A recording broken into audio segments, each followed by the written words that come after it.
Hai guys, selamat datang di channel Remaja Masa Depan. Kali ini gue mau nge-review sebuah film bergenre drama, tapi drama ini tuh drama laknat dari Korea Selatan, yang bisa dibilang film ini tuh adalah film bertema pengecrutan. The Sister Scandal.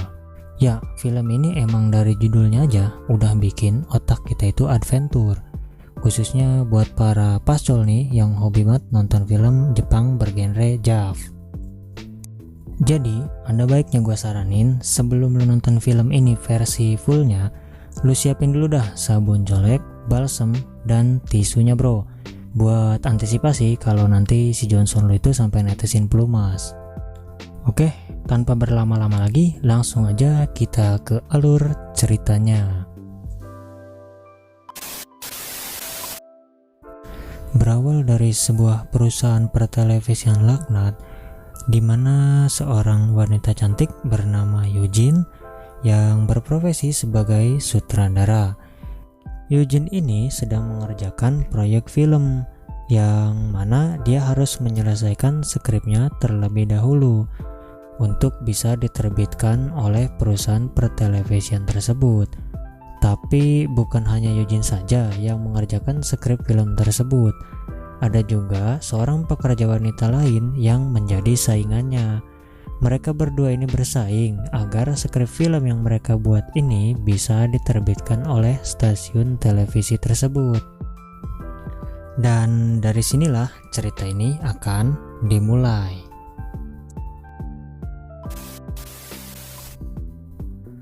Eugene ini sangat cantik, bodinya juga ya kayak gitar klasik gitu loh. Sampai-sampai kecantikannya ini bikin pemilik warteg di Korea jatuh cinta. Sebut saja namanya Joe. Joe ini mencoba menggoda Eugene, tapi Eugene sih cuek aja. Dan Eugene ini malah pulang, gagal deh hari pertama mereka itu kenalan. Sesampainya di rumah, ternyata Eugene ini punya adik yang bernama Yoseong, yang gurila pokoknya. Dia ini bekerja juga di perusahaan laknat tersebut. Saat melihat kakaknya pulang, Yoseong ini merasa kasihan pada kakaknya, karena kakaknya ini harus begadang tiap malam untuk mengerjakan skrip tersebut. Keesokan harinya saat di kantor, Yoseong pun mendatangi bos perusahaan laknat tersebut untuk meminta bantuan agar skrip kakaknya ini bisa diterbitkan oleh stasiun televisi tersebut. Namun karena bosnya ini orang yang ngacengan, dia pun memberikan syarat kepada Yoseong jika skrip kakaknya ingin diterbitkan, maka Yoseong harus bersedia ngecrol dengan bos cabul ini, dengan iming-iming bahwa skrip kakaknya pasti bakal diterbitkan. Setelah dipikir-pikir, karena Yoseong ini merasa sangat kasihan kepada kakaknya, Yoseong pun menuruti kemauan si bos cabul ini. Tanpa pikir panjang, karena udah gak sabar pengen jajal nguyup Nutrijel, si Yoseong langsung aja mereka gas ke hotel. Tapi abis ngecrot, si Yoseong ini kelihatannya nyesel banget. Begini nih muka penyesalannya. Udah, mantap kan?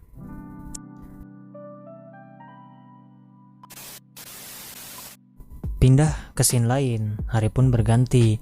Eugene yang saat itu mampir ke warteg si Joe lagi untuk minum tuak asli Medan dan mengerjakan skripnya lagi, malah dibuat kesal sama si Joe, karena si Joe ini ngajakin kenalan sambil ngegombal gitu. Dasar musang. Eugene yang kesal terus nyiram minumannya ke muka si Joe dan cabut datu si Eugene pulang. Pindah ke kantor perusahaan laknat saat Yojeong sedang menelpon sama kekasihnya di jam istirahat kayaknya. Yojeong ini kaget karena dia mendengar suara desisan ular derik yang manja dari ruangan bos cabul itu. Dan saat Yojeong mengintip, dia kaget. Ternyata bos cabul itu sedang menggarap kebun dan menguyup Nutrijel saingan kakaknya ini. Enak bener. Yojeong yang merasa dibohongi karena Yojeong pun pernah digarap kebunnya dan diuyup Nutrijelnya oleh bos cabul ini, dia tuh kesel banget dan lalu dia pergi. Beberapa hari berlalu, Yojeong ini bertemu bosnya untuk menanyakan skrip film kakaknya kenapa belum juga terbit. Merasa sangat risih, bosnya ini lalu menelepon Yujin untuk hadir ke perusahaan pertelevisian itu. Setelah sampai di perusahaan pertelevisian laknat itu dan bertemu bos cabul, tanpa diduga bos cabul yang ngacangan ini malah menceritakan kelakuan Yojeong dan bilang bahwa dia menelepon Yujin atas permintaan Yojeong karena si bos cabul itu udah janji sama Yojeong. Setelah Yojeong mau diajak ngecrot, maka skrip kakaknya ini akan diterbitkan. Mendengar hal itu, Yojin pun pergi dengan keadaan kesal dan juga sedih.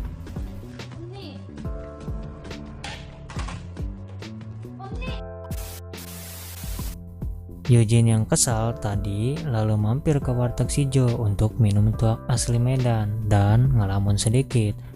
Lalu Sijo kembali berulah dengan ngajak si Yojin ini minum tuak sampai kembung. Dan karena Yojin juga sedang galau, dia pun setuju dan mereka akhirnya minum tuak sampai kembung. Setelah itu terjadilah pengecerotan. Miras ini emang bahaya.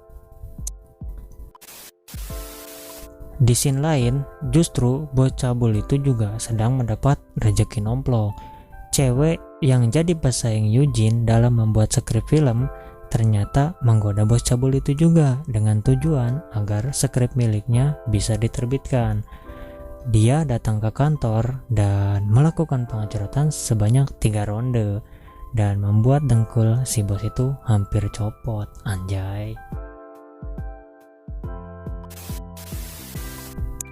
Keesokan harinya, Yujin menanyakan semua pada adiknya apa yang sebenarnya terjadi. Setelah mendengar cerita adiknya, Yujin ini sangat sedih dan merasa kesal juga pada bos cabul itu. Dan Yujin ini berencana untuk membalas perlakuan bos cabul itu. Tapi Yujin sekali lagi datang ke warteg Sijo, entah mungkin ketagihan atau apa ya, untuk curhat dengan Sijo ini. Dan sepertinya di sini Yujin mulai menyukai Sijo. Sambil ngobrol-ngobrol, mereka menikmati tuak Medan sampai kembung lagi. Mereka curhat sampai malam hari dan gitu terjadilah pengecerotan ulang.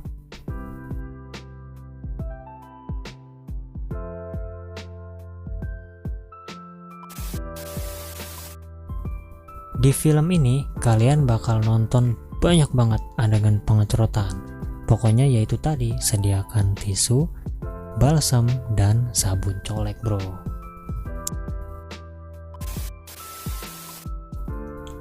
Sampai pada hari balas dendam pun tiba. Ternyata bos cabul itu juga belum menepati janjinya kepada si pesaingnya Yujin itu. Setelah digarap kebunnya dan dinikmati nutrijilnya, ternyata dia juga cuma dimodusin. Malang benar nasib para wanita ini.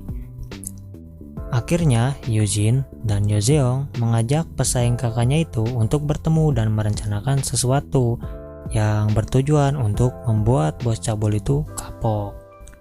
Dan ternyata rencana mereka juga masih ya seputar pengecerotan. Enak bener guys.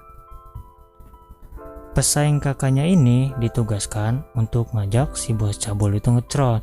Lalu Yujin, Yojeong, dan kekasih Yojeong merekam dan memoto adegannya. Lalu digunakan untuk mengancam bos cabul itu dengan tujuan agar skrip mereka berdua diterbitkan dan film pun selesai. Akhirnya Yujin ini menjadi sutradara film. Tapi ya tetap film ngecerot juga. Oke, mungkin sekian aja alur cerita dari film The Sister Scandal 2017 ini.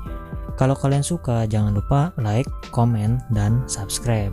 Nantikan video gua selanjutnya. Terima kasih.